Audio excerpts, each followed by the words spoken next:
On this adventure, we traveled to south central Saskatchewan to the town of Davidson. We experienced small town Saskatchewan hospitality and made a lot of new friends during our time in the area.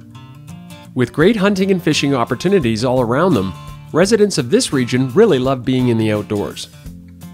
We drove from Calgary, Alberta to Davidson, Saskatchewan in approximately 7 hours. The town of Davidson is situated in the heart of agricultural Saskatchewan. It's centrally located between the province's 3 major cities of Regina, Moose Jaw, and Saskatoon. As early as 1904, Davidson was nicknamed the Midway Town.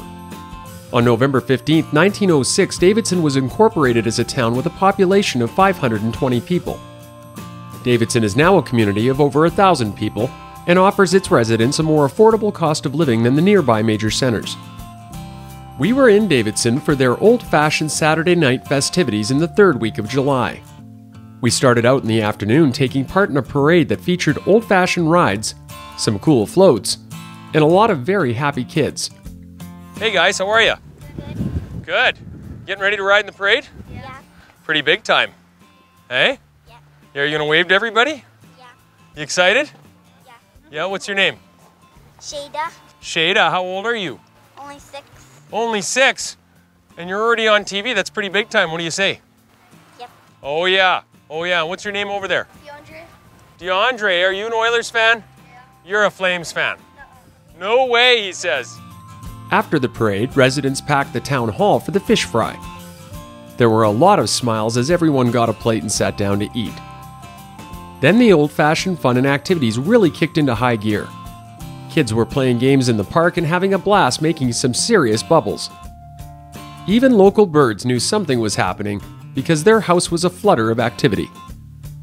Volunteers were busy barbecuing and preparing cotton candy and popcorn for attendees. Downtown Davidson was a busy place, and we really felt the hospitality as everyone made us feel very welcome.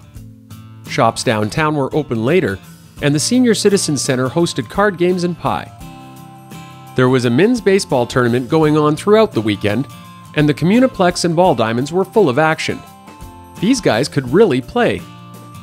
The Davidson Communities in Bloom became organized over 10 years ago, and local volunteers work hard to maintain and improve the beauty of the town for visitors and residents. The rest stop along the number 11 highway features Métis historical sculptures, a bird aviary, and a giant coffee pot that was featured as a postage stamp as part of a Canadian cross-country travel series put forward by Canada Post. The Davidson campgrounds are situated in the town adjacent to the pool, nearby the golf course, and there are 40 campsites. The grounds have showers, flush toilets, power and sewage pump-out facilities. Lake Diefenbaker is a very important resource for Saskatchewan. The lake provides much-needed water for industry, irrigation, recreation, wildlife habitat, power generation, and flood protection. The Gardiner Dam is the larger of the 2 dams responsible for controlling the water levels of the lake and surrounding rivers. It's reported that construction started on the Gardiner Dam in 1959 and finished in 1967. It's one of the largest embankment dams in the world. One of the more spectacular views of the region occur when driving Highway 44 over the dam.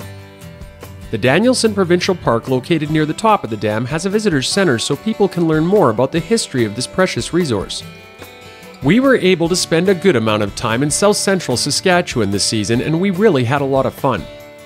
On our first trip to Davidson, we went fishing with Jim Percy, a local who does a lot of fishing in the area, and he really knows his stuff. We fished Lake Diefenbaker for perch and walleye and managed to get into some good fish, even though the water levels were very high early in the season. We came back at the end of June and fished with Stu Moskaluk and Jim Percy. We got into a lot of perch throughout the day and some nice walleye. We want to thank Jim and Stu for showing us a great time out on world-famous Lake Diefenbaker. Thanks, guys. We also had a chance to meet with our buddies from Sask Power during our first trip. They were traveling from town to town and center to center in Saskatchewan, talking about the hazards of electricity. Their demonstration was fantastic, and we'd like to take this chance to thank them for the time they spent with us. The fields and horizon of southern Saskatchewan stretch on as far as the eye can see. It's clear to us why Saskatchewan is called the land of living skies. The hospitality we experienced during our stay was amazing. We made many friends and look forward to our next trip to this region of Saskatchewan.